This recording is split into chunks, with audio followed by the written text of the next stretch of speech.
Coverage throughout the day here on Newzroom Afrika, channel 405, about the charges which have now been laid, the private prosecution by former President Jacob Zuma against the NPA's prosecutor, the advocate Billy Downer, and the legal journalist Karyn Maughan. That case postponed until February. In the meantime, in December, the court will hear the application by Maughan to say that the case cannot go ahead because the NPA has not issued a certificate confirming that it will not actually prosecute her itself. All of this is to do with what Zuma says was the illegal handover of information about his medical condition from the prosecution team led by Downer to Maughan. Maughan says that nothing was published before the court documents actually entered the public record.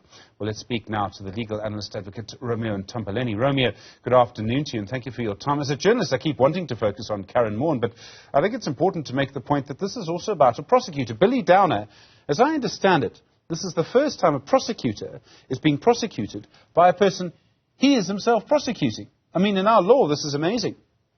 Absolutely, Stephen. Good afternoon to you and the viewers. You are quite correct that this is unprecedented. It's the first time where we see the prosecutor being prosecuted by the person that he actually seeks to prosecute. And I think this is new in our law in South Africa, and we actually are waiting with a bated breath to actually see how the court is actually going to look at this private prosecution as instituted against the prosecutor. In a way, is this almost an existential threat to the National Prosecuting Authority? People can argue about whether it should be supporting Downer or not.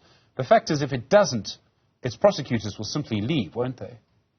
Absolutely. There are two ways, under the Criminal Procedure Act where you can bring a private prosecution. That is under Section 7, and where the NPA has not issued a certificate called a Nolle Prosecute Certificate, and also under Section 8. And obviously, Stephen, if you are a prosecutor and you are looking at this, you are watching with very serious interest to actually see what happens, because if it goes the other way, then it's a precedent-setting decision against the prosecutors and also the prosecutorial authorities in South Africa. So obviously, if I was a prosecutor myself, I'll look at it in interest to actually check that will I be next if actually I'm prosecuting a high-profile matter, and then the person that I'm prosecuting, it then decides to say that I've got no certificate to prosecute, and at the end of that, they pursue a private prosecution against me. So you're quite correct, Steve. It is a matter that has to be looked at with very serious interest from a prosecutorial side of things.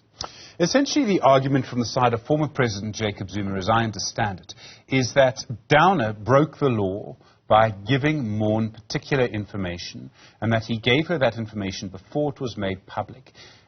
She says, and her legal team says, as I understand it, that nothing was published before this became a court record. How do you assess the case? How strong is it against her and Downer? Yeah. Look, it depends on how the court will look at the balancing of the right. The right to the media to report under Section 16 of the Constitution, and also the right to privacy that the former president enjoys, as you and me, Steve. And then as to how that privacy was actually breached, and then that really rests on the interpretation of the constitutional rights that are enshrined in relation to balancing of the rights of the interest and protecting also the media freedom in terms of reporting, and what was actually reported and the contents of that report and the contents of that medical report. For me, nothing turns much on the timing in terms of whether it was done pre or post facto. So what is important is what is the interest that is at stake in terms of the constitutional interpretation of the rights that needs to be balanced in terms of the Constitution. So I see it going all the way, Steve. What do you mean by that? Are you suggesting that Zuma has to show that he was in some way harmed? Absolutely. That is the test, that he actually has to actually show. And meaning that it has to go all the way. It's going all the way to the Constitutional Court to actually decide and affirm whether there were rights that were infringed and what rights were infringed, and balancing the rights of individuals also, against the media. And, there was an interesting case again of the former president which deals with the, with this text. And we have seen what the Constitutional Court has actually decided in relation to that, in relation to information that is not supposed to be in the media space. And I think that case serves as a guideline as to how the Constitutional Court reports these kind of things, because if people are in public and they are public figures, they cannot be dealt with like as if they are ordinary citizens, and they are in public office, and then the citizens of the country also have the right to know. But where do we extend the right, and how do we actually extend that right, is what the court actually has to set out.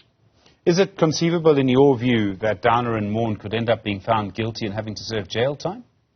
No, I don't think so. Steve. Having said all what I've actually said and balancing, of the rights, and the stakes are really high here for an individual, as a former president, to actually prove that there was a breach, and the test is very high in relation to that test.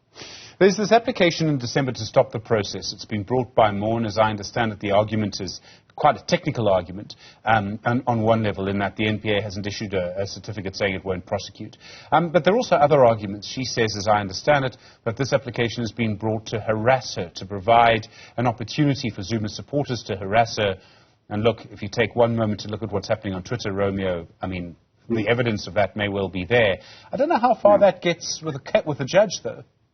Yeah, look, there are two important things that you've raised there. The technical point that you've actually raised is important, Steve, because the Criminal Procedure Act said, by the way, you cannot proceed when the NPA has not actually issued that nolle prosecute certificate. So if it's not there, what are you actually proceeding on, and what basis are you actually proceeding on? Because the NPA has not actually made a ruling that they are not actually going to prosecute. Number two is what you're actually saying, that the public interest and the protection of the persona of the individual journalist itself, and if she can prove that to court that there is harassment, obviously the court can actually not ignore that and say that nothing is actually happening when there is proof that shows that there is intimidation that is actually happening on the side of journalists that have the duty to report under Section 16 of the Constitution, and that is an important constitutional right. So obviously, Steve, there's no court that is going to ignore that, and then that there are threats that are put on the journalist for basically